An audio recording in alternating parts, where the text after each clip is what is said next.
ഇവിടെ ഇത് കറി റെഡി ആയിട്ടുണ്ട്. അപ്പോൾ നല്ല മണമൊക്കെ വരുന്നുണ്ട്. പുളിവെള്ളമൊക്കെ ഒഴിച്ചുകൊണ്ട് വേറൊരു ടേസ്റ്റാണ്. നിങ്ങളിതെല്ലാം ഉണ്ടാക്കി നോക്കണം, നല്ല ടേസ്റ്റാണ്. അപ്പോൾ നമുക്കിന്ന് ഉച്ചയ്ക്ക് വഴുതനങ്ങ കൊണ്ട് വെച്ച ഈ കറിയാണ്. ഒരു വഴുതനങ്ങ വേറൊരു രീതിയിൽ വെക്കാൻ പോവുകയാണ്. ഞാൻ മുമ്പ് വേറെ രീതിയിൽ വെച്ച് കാണിച്ചിട്ടുണ്ട്. അപ്പോൾ ഞാനിത് വേറൊരു രീതിയിൽ വെക്കുന്ന വീഡിയോ ആണ്. നിങ്ങൾ വിചാരിക്കും ഞാനിതെന്താ എന്ന് ഈ വഴുതനങ്ങ കറിയേ ഉള്ളതാണ്. നമ്മുടെ വീട്ടിൽ എന്തുണ്ടെന്ന് വെച്ചാൽ അതനുസരിച്ചാണ് ഞാൻ വെക്കുന്നത്. വീഡിയോ എടുക്കാനായിട്ട് പ്രത്യേകമായിട്ടൊന്നും വാങ്ങിക്കാറില്ല. അപ്പോൾ ഇന്ന് വഴുതനങ്ങയാണ് ഇവിടെ ഉണ്ടായിരുന്നത്. അപ്പോൾ ഞാൻ വിചാരിച്ചു വെറൈറ്റി ആയിട്ട് വേറെ എന്തെങ്കിലും വെക്കാമെന്ന്. അപ്പോൾ ഞാൻ അതിനെടുത്തേക്കുന്നത് കറിവേപ്പില, ഒരു വഴുതനങ്ങ, ഇഞ്ചി ചതച്ചത്, കാന്താരി, പിന്നെ ദാണ്ട ഒരു സവാള അരിഞ്ഞത്. ഇനി നമുക്ക് വഴുതനങ്ങ കട്ട് ചെയ്യാം. ഇവിടെ ഞാൻ പാൻ സ്റ്റൗവിൽ വെച്ചിട്ടുണ്ട്. അപ്പോൾ നമുക്ക് ഇതിനകത്തേക്ക് എണ്ണ ഒഴിക്കാം. എണ്ണ ഒഴിച്ചിട്ടുണ്ട്. ഇനി നമുക്ക് കടുകിടാം. കടുക് പൊട്ടുന്നുണ്ട്. ഇവിടെ ഇഞ്ചിയും വെളുത്തുള്ളി ചതച്ചത് വെച്ചിട്ടുണ്ട്.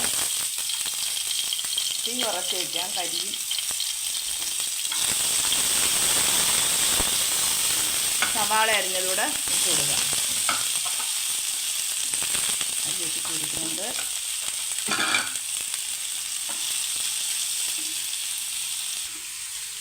റാഗി ദോശ ചുടുന്നുണ്ട് രാവിലെ. ഇവിടെ ഉള്ളി വാടിയിട്ടുണ്ട്. ഇനി നമുക്ക് ഇതിനകത്തോട്ട് പൊടികളിടാം. കുറച്ച് മഞ്ഞൾപ്പൊടി, ആവശ്യത്തിന് മുളക് പൊടി, പിന്നെ മല്ലിപ്പൊടി. ആവശ്യത്തിനെല്ലാം ഇടുക. ഞാൻ കുറച്ച് മുളക് പൊടിയും കൂടി ഇട്ടു. എന്നതിന് ശേഷം നമുക്ക് ഈ വഴുതനങ്ങ ഇതിനകത്തേക്ക് ഇടാം. ഇതിനിവിടെ വഴുതനങ്ങ എന്നാണ് പറയുന്നത്. ഇനി വേറെ വല്ല പേരും അറിയാവോന്നോ അറിയത്തില്ല. ഇത് പച്ച വഴുതനങ്ങയാണ്. ഇതിട്ട് ഇതിനകത്ത് കുറച്ച് ഉപ്പൂടിടണം.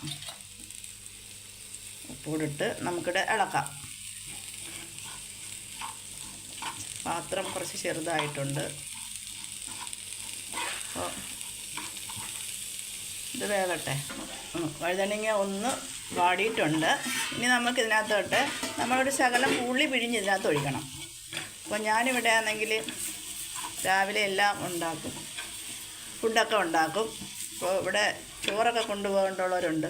അപ്പോൾ അതുകൊണ്ട് രാവിലെ ഈ പരിപാടികളെല്ലാം അങ്ങ് കഴിയും. അപ്പോൾ രാവിലെ ഇങ്ങനെ ഓരോന്ന് ഉണ്ടാക്കുമ്പോൾ ഞാൻ വീഡിയോ അതിൻ്റെ കൂട്ടത്തിൽ എടുക്കും.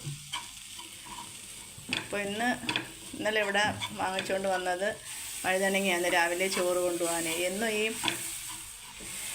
വഴുതനങ്ങ നമ്മൾ വയ്ക്കുമ്പം മെഴുക്ക് പുരട്ടി ഉണ്ടാക്കുമ്പോൾ അത് കുഴഞ്ഞൊക്കെ പോകത്തില്ലേ. അപ്പോൾ ഇങ്ങനെയൊക്കെ ഒന്ന് ഉണ്ടാക്കിയാൽ നല്ലതായിരിക്കും. ഇനി നമുക്ക് ഇതിനകത്തേക്ക് പുളി പിഴിഞ്ഞത് ഒഴിക്കാം. കുറച്ച് പുളി പിഴിഞ്ഞതാണ്. എന്നിട്ട് ചെറിയ തീ കുറച്ചിട്ട് ആ തീയിലിട്ട് ഇതൊന്ന് വേവിക്കണം. ഇതിനകത്ത് ഞാൻ കുറച്ച് കറിവേപ്പിലയും കൂടെ ഇട്ടിട്ടുണ്ട്. അപ്പോൾ വഴുതനങ്ങ കുഴഞ്ഞ് പോയതൊന്നുമില്ല.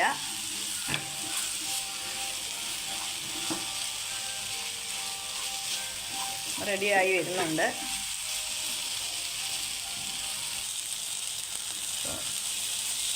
പുളിവെള്ളമൊക്കെ പറ്റിയിട്ടുണ്ട്. വെന്ത് വരുന്നുണ്ട്.